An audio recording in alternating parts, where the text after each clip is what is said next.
11 Alive News at 6 p.m. starts now. Didn't matter what the situation was. And so whether it was community engagement, whether it was working hard at Grady, he was what you would want in a deputy. Members of law enforcement are in mourning after one of their own was killed. Well, the 24-year-old Fulton County Sheriff's deputy was found shot to death in Atlanta today, and police are now asking for your help in finding the shooter. So this is what we know. It all unfolded around 4:30 this morning at the intersection of Bolton and Peyton Roads. That's in Atlanta's Riverside neighborhood. This is right near the southwest corner of Chattahoochee Park. Yeah, Paula Suro is live there now. And Paula, the sheriff, speaking tonight on the impact this deputy had on the community, even though he had been with the agency for less than a year. Absolutely. You know, Faith, Sheriff Pat Labat says that it is simply a sad day for his office. He says he is now dedicated to finding the person who did this to the 24-year-old deputy who he says was such a bright spirit. He was the life of the party. Right? He just a very, very good spirit, and it didn't matter what the situation was. Fulton County Sheriff Pat Labat describing what happened today as a heinous crime. The man found shot to death on Bolton Road after 4:30 a.m. was one of his deputies who had been working for the office's Grady Detention Unit for less than 1 year. Labat says the deputy worked last night but is not sure of where he went after work. We personally recruited him from another police department down south, specifically because of the energy and his love for what he brought to our agency.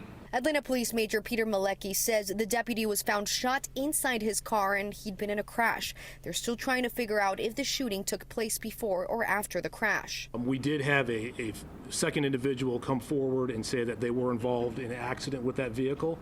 They've been cooperative. At this point, we do not believe that they are directly involved in the shooting. APD says they don't know if the suspect was on foot or in another car when shots were fired. James Davis lives nearby and says he heard about 5 gunshots. I heard the helicopters hovering. They've been hovering at that time for about 30 minutes. So of course, you know, I was thinking that it may have been because of the traffic. You know, and a short while later, I heard some gunshots. APD is now asking anyone who may have seen the victim's Ford Fusion with Mississippi plates near the southwest corner of Chattahoochee Park early this morning to reach out to police. He says the driver who collided with the deputy has been cooperating with police. The van observed the victim's vehicle kind of driving erratically in the middle of the road on Bolton Road. When they went to pass that vehicle is when they believed they heard a gunfire, and those 2 vehicles did collide at that point. Now, Crime Stoppers has increased the reward in this case to $10,000. So Atlanta police are asking if you happen to know any information, you reach out to them or anonymously on Crime Stoppers. Guys. Paula, thank you so much for bringing that to us. And we've been following all of the developments with this story all day long. To stay connected, download the 11 Alive News app right now. It's as easy as scanning that QR code you see right there on your screen. And we have some breaking news coming into the newsroom. We're following breaking news in DeKalb County tonight. That's right. It's a very developing story here. We know at least 2 people were shot at a KFC. 11 Alive's Cody Alcorn joins us live on the scene tonight on Wesley Chapel Road. This is right near Snapfinger Woods Drive. And Cody, what have you learned so far? We can confirm again, 2 people were shot, and they were shot inside the KFC. I was actually on a separate story interviewing a family when we started getting passed by DeKalb County police officers going code. Come to find out, they were heading to this KFC right now behind me, a very busy intersection here. You can see the windows are shattered out of this KFC. A witness tells me that when he came around the corner of a nearby business, he saw one of the victims shot multiple times, grabbing his abdomen and chest, slumped over, walking out of this KFC. A second victim was found in the parking lot. Both of these victims have been taken to the hospital. Now, I did talk to a KFC employee who says she just can't believe this. All she did was show up for work today, and this happened at her place of employment. Luckily, no innocent bystanders were shot. Again, we do not know the circumstances of what led up to this shooting. DeKalb County Police just confirming to us again, 2 men in their 30s were shot here. Again, witnesses tell us multiple times. Now, DeKalb County is saying this is non-life-threatening injuries, but again, to be shot more than once, obviously they are hurt here pretty bad. We are still working to talk to more witnesses here. We were told that a Brown Expedition was seen leaving this scene, which is believed to be the suspect's vehicle. We'll have much more on this coming up tonight at 11 here on 11 Alive. All right, Cody, thanks a lot, especially with families possibly in that area as well. So you can download the 11 Alive News app right now to stay up to date on our breaking news stories overnight, and you can also scan the QR code you see on your screen to stay connected. All right, we're going to hit pause here just for a second. We're going to bring in meteorologist Nicole Hartford with a first check of your forecast and more on our end-of-year warm-up, right? Yes, it was warm already today. Our high temperature, 66 degrees. Not half bad for the end of December. Typically this time of year, we're right around 54. Even our morning low temperatures were a little warmer, a little more comfortable. We got down to 42 this morning. That warming pattern will continue into the weekend as well as into the new year, although high temperatures for tomorrow as well as Saturday will be a few degrees cooler than where they were today just because of the influx of cloud cover as well as the rainfall. Now, it's not going to be cool out there by any means. Right now, temperatures are sitting in the 50s and the low 60s. We're at 61 currently in Atlanta. We've fallen down into the 50s across much of North Georgia, and then we're a little chillier into the Clayton area in the 40s. As we go through the night tonight, we'll start to build in some cloud cover by early tomorrow morning, and the cloud cover tomorrow is going to be a little bit more persistent. Those clouds will again help to keep temperatures milder. So while we're chilly in the 40s tomorrow morning, we're continuing that warming pattern when it comes to our overnight lows. It'll be right around 45 degrees in Atlanta. Right now we're clear as can be on the radar, but already we're pulling in some moisture ahead of our next incoming cold front. This is going to be sweeping through, bringing more widespread rainfall into Friday night as well as Saturday morning. But will it get in the way of your New Year's Eve plans? I'll have that answer coming up. All right, thanks so much, Nicole. And tonight our thoughts are with a 16-year-old boy's family after he fell through a partially frozen lake in Cobb County and died. And there were several kids on Ellison Lake in Kennesaw when two boys fell in yesterday afternoon. Rescuers were able to immediately pull one of them out, but it took them 90 minutes to find the second boy. They tried to resuscitate him, but he died at the hospital. And earlier today, 11 Alive talked with a witness who says she called 911 when she noticed the kids on the lake.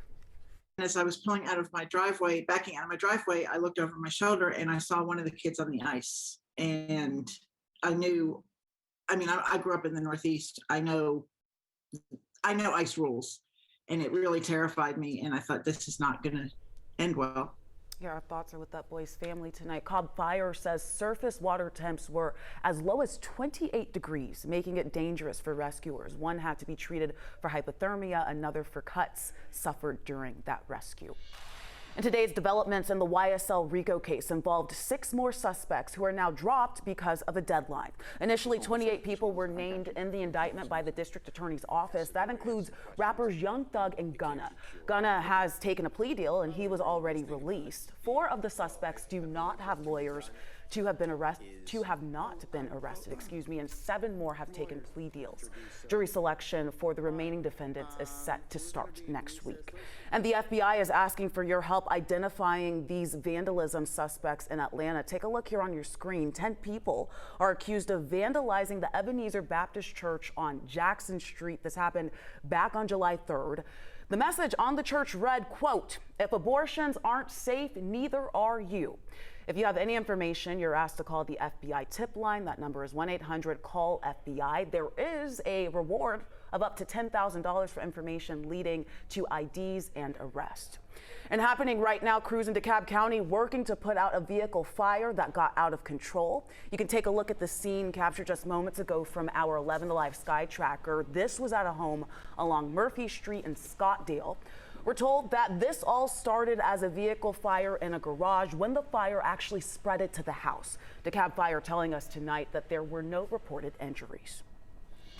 And after days of hounding Clayton County leaders about massive water outages, 11 Alive can finally report it's back on for most people tonight. Many of you reaching out for help when you couldn't get answers from the county on repairs for the leaks and the broken pipes that left people without water for up to 5 or 6 days. Yeah, that's a long time. 11 Alive's Bobeth Yates spent all week long pushing county officials looking for those answers. She joins us now live in Bobeth. A lot of relief tonight, right? That's right, Ron. A lot of relief. People are celebrating, and what they're telling me is that with the exception of 7 apartment complexes and 2 mobile home parks, water has been restored for much of the area. But despite that, the damage of the big freeze will linger on for many, including several Clayton County schools.